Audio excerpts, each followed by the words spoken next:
la fermeture des frontières Bénin-Niger, ça nous interpelle. Si tu es un Béninois conscient, tu dois demander à savoir qu'est-ce qui se passe. Donc c'est depuis septembre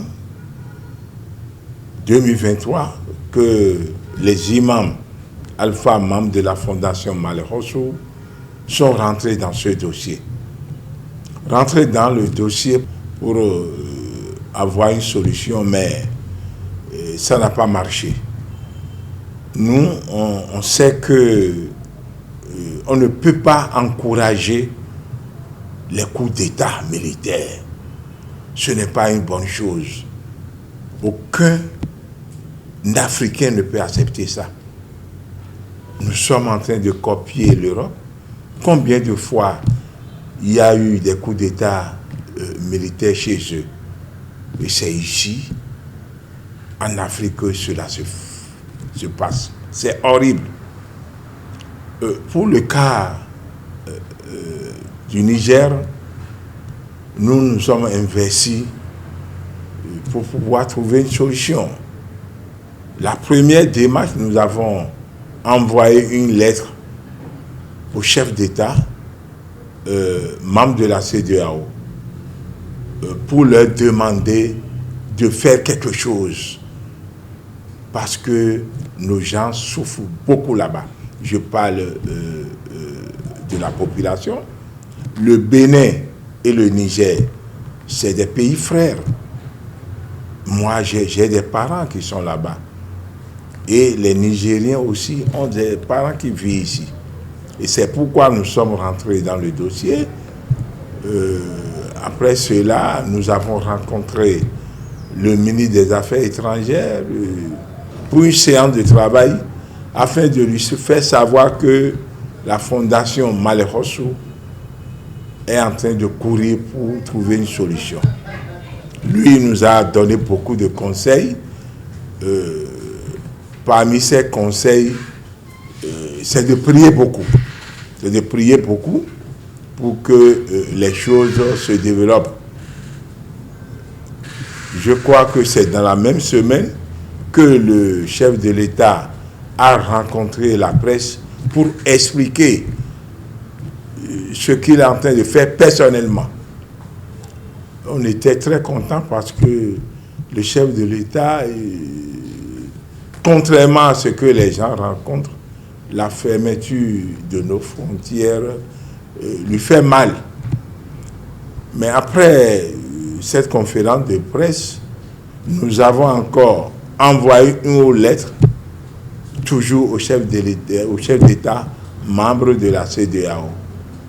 Et c'est de là que les responsables nigériens nous ont expliqué qu'ils ont un siège ici, un annexe pour la CEDEAO. Et nous avons écrit, ces derniers ont accepté de nous recevoir. Après notre séance, au cours de notre séance, nous lui avons dit, je parle du président de la commission de la CEDEAO au Bénin, nous lui avons dit que les gens souffrent. Et on était accompagné aussi par le président du syndicat des transporteurs, Umaru Garba. On était avec lui et il a quand même expliqué la souffrance du peuple nigérien et du peuple béninois aussi, parce que notre port, c'est le désert. Il faut avoir le courage de le reconnaître. Ce n'est pas les Nigériens seuls qui sont en train de souffrir. Nos transporteurs béninois sont en souffrance aussi. Bref, ils nous ont accepté de transmettre notre message en direction des chefs d'État. Nous, on était émus parce que à la tribune, c'est deux noms qui ont été cités. Je parle de la tribune de la CEDEAO. On a félicité le ancien président Yacoub Gowon et la fondation Malekhossou. Donc, votre fondation dépasse déjà la frontière. Donc, c'est pour vous dire que les gens nous ont félicités les frontières sont ouvertes maintenant, mais de l'autre côté, c'est toujours bloqué. Nous avons rencontré le président, le haut conseil du président des Nigériens au Bénin, qui a été clair que c'est affaire de sécurité. Affaire de sécurité, nous on sait que c'est Dieu qui est sécurité. Même si les frontières sont fermées, si quelque chose peut arriver dans leur pays, rien ne peut arrêter les militaires en pouvoir. Ils n'ont qu'à essayer d'ouvrir les frontières de l'autre côté. D'après ce que le président a dit, il dit qu'il a la peur, qu'ils ne sont pas en sécurité. C'est des musulmans. Ils n'ont qu'à croire en Dieu. Tout ce que nous savons, nous allons faire un déplacement pour les rencontrer. Comme ils sont des musulmans et le président nigérien, mais il maîtrise bien l'arabe. C'est quelqu'un qui connaît le Coran. Donc nous allons passer par la communauté musulmane du Niger pour savoir comment il peut nous recevoir. Comme vous le savez, nous sommes des humains. Nous sommes tous des humains. Et si nous avons décidé d'aller là-bas, c'est pour aller les supplier. C'est pour aller les supplier. Ce n'est pas pour aller revendiquer. Nous allons demander à ceux qui sont au pouvoir d'avoir pitié des deux peuples. C'est des peuples frères. Et rien ne peut nous séparer. Dans le Coran a été clair.